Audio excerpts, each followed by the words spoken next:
বিজ্ঞাপন দেখে অনেকে আপনাকে আবার নতুন স্টাইলে দেখেছে এবং সিনেমায় দেখতে চাচ্ছে ভিতর বসে ফেরার সম্ভাবনা আছে কিনা দেখা। আও হাফিজ আও, না ওইটা আমার এক ছবি ছিল না, আমিও দেখেছি। এবং যারা এখানে মেসেজে বিভিন্ন রকম কমেন্টস করেছেন তাদের কমেন্টসও করেছি, নিজের কাছে ভালো লেগেছে, জিনিসটা ভালো লেগেছে, অনেকেই পছন্দ করেছে। ফিরে নাকি আমি তো যাইনি, ফিরবো কেন, আমি এখানেই বললাম।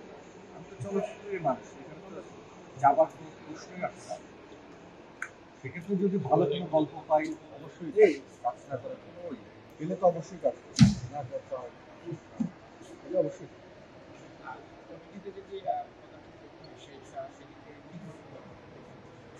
এটা কোনো পারফেক্ট চুজ নেই আমার কাছে। গল্পে আসার পর যদি গল্প পড়ার পর নিজের কাছে ভালো লাগে অবশ্যই কাজ করবো। কোন ধরনের করব, এটা লাগবে ওইটা লাগবে এই ধরনের কোনো ব্যারিয়ার নেই।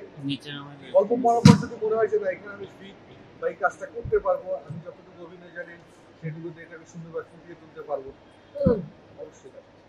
এরা রয়েছেন বা যারা সিনিয়র আছেন তারা অনেক সহনশীল, অনেক ভালো। তারা যখনই কোনো নতুন শিল্পী আসছেন তাদেরকে জায়গা ছেড়ে দিচ্ছে যে তোমরা কাজ করো, আমরা অনেক কাজ করেছি, আমরা আর করবো না। জায়গা ছেড়ে দিচ্ছে যে ওরাও কাজ করে সামনের দিকে এগিয়ে যায়। আমার কাছে এটাই মনে হয়। সংস্কৃতি আস্তে আস্তে দূরে সরে গেলেন, কোথাও দূরে সরে গেলাম। সবসময় মানুষ এক জায়গায় থাকবে না, সবসময় মানুষ একই কাজ করবে না, তাই না? নতুন যারা আসছে তাদেরকে জায়গা ছেড়ে দিতে হবে, তারা কাজ করবে। এখন যারা ভালো কাজ করছে তাদেরও এক সময় চলে যেতে হবে, আবার নতুন জেনারেশন আসবে। তো সবাই মিলেমিশে কাজ করবো, অসুবিধা কি? আমি কাপের জন্য বলি। এটা ভীষণ ভালো লেগেছে যে আমাদের চলচ্চিত্র, আমি যেটা সবসময় চাইতাম বা ভাবতাম যে আমাদের চলচ্চিত্রের মানুষ যেন এই লেভেলে আসে, কিন্তু এই ছবিগুলোর ট্রেলার দেখে আমার কাছে ফিল হচ্ছে না আমাদের চলচ্চিত্র ঠিক পথের দিকে মনে এগোচ্ছে।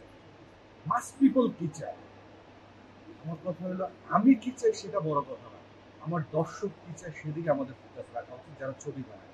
আমার কাছে মনে হয় মাঝে মধ্যে আমরা আমাদের নিজেদের পছন্দের মতন ছবি বানাই, আমার কাছে ভালো লেগেছে, দর্শকের কাছে যে ভালো লাগে।